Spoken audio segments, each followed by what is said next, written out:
Here's a quick framing update. We have this wall here now, 2x6. This is separating the bathroom from our office workspace area.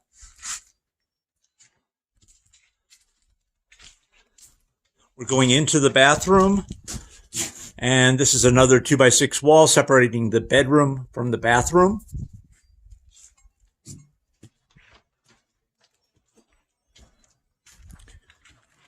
And I framed this up yesterday. This is the outside bedroom wall, and the 2x4 that's on the floor behind it is defining our closet. Now, this is why we try to stay flexible. Originally, we had planned on the wall that's existing right here as being our outside wall, and then the closet would be defined by making the opening for the closet, and it's a reach-in closet, the entire width of the bedroom. And we had designed it to come in 24 inches. And Yvonne just wasn't happy with it. She wanted to have more floor space in the bedroom. So we decided to make the the closet will extend this outward toward the front. Let me go around and show you.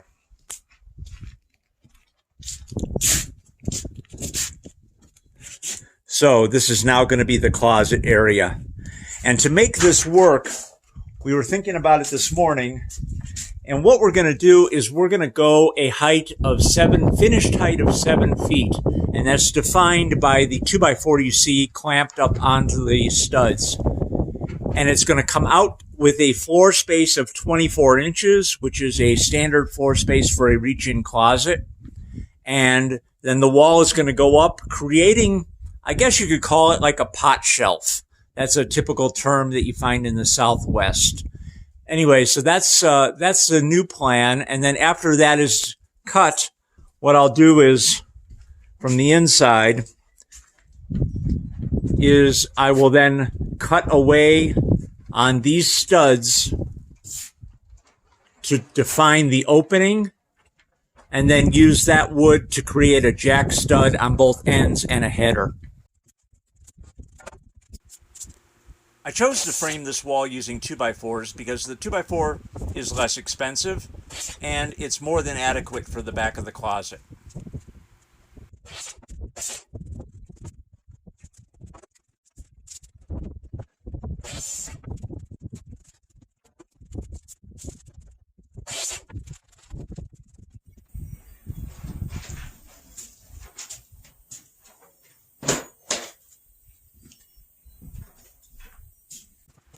When I'm working by myself, I find it easiest to screw in the 2 outside joists.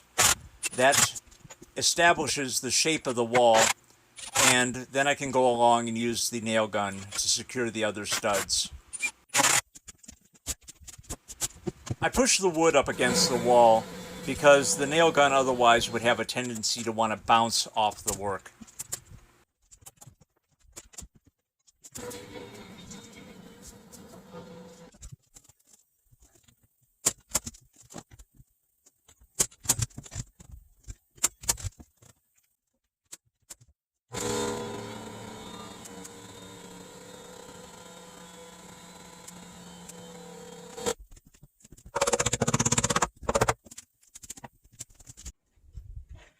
So now that the wall is framed, I stood it up and have it in place on the floor. It's all squared up and it's all plumbed up, and I have it braced with that 2x4 that you can see right here in the middle of the screen. Now, all I have to do is figure out how I'm going to make the secure attachment between this wall and the other wall. Engineering on the fly. I've heard that term before.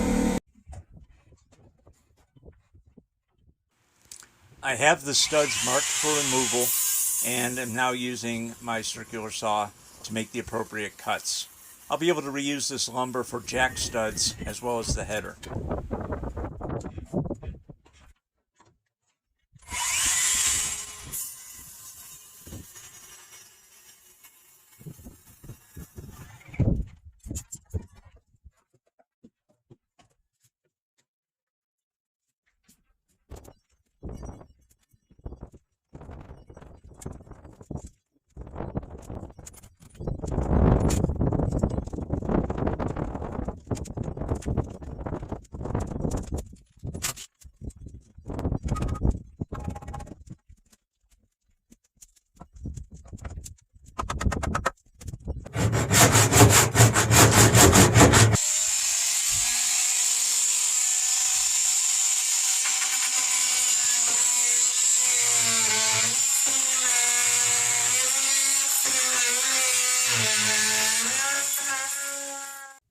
Good morning. We're going to continue framing up the interior walls today.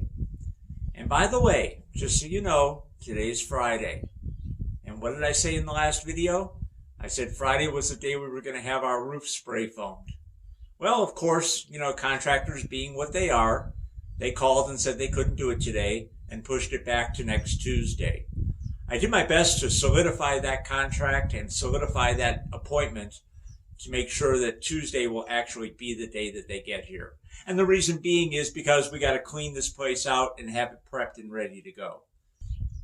There's nothing to do but make the best of it and make the best use of our time. So I'm going to finish framing up that closet, and then we're going to start cleaning this place up because it's a disaster. But first, let me show you around. After I finished cutting out the base plate, I was able to place the jack stud next to the existing stud, reattach it to the floor, and create the header. So yesterday I cut the existing studs from this interior wall at a height of 82 inches and then used those studs to create a jack stud here as well as on the other side.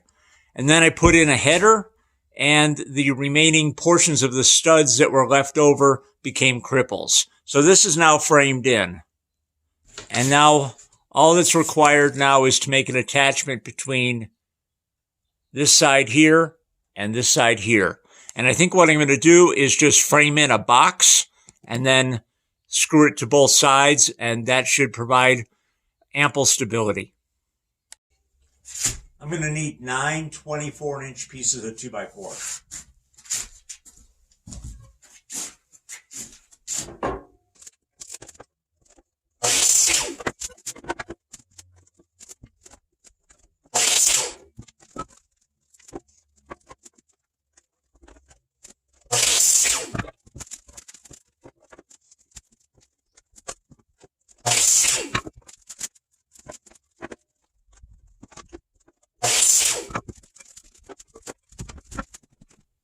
Okay, I've got my 9 pieces of 2x4 cut. Now it's time to make the top of the closet.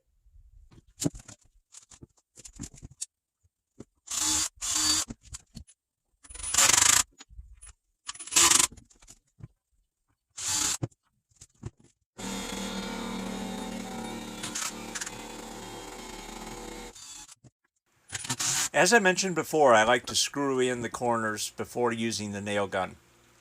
This frame needed some special attention. The stud you see me working on right now actually needs to split between 2 pieces of 1x4, which is why I needed to pre-drill in the first place.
In order to make the installation a little easier, I decided to put up a couple 1x4 ledger boards to help support the top of this closet while we're installing it.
The closet is now fully framed in.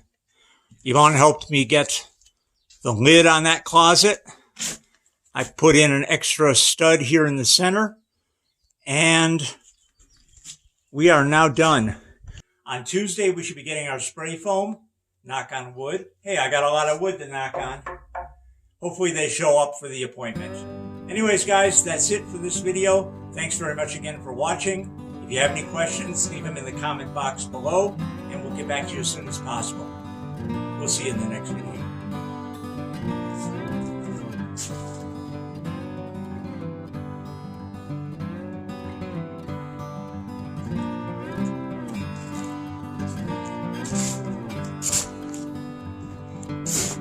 This place is a mess. I gotta get this cleaned up.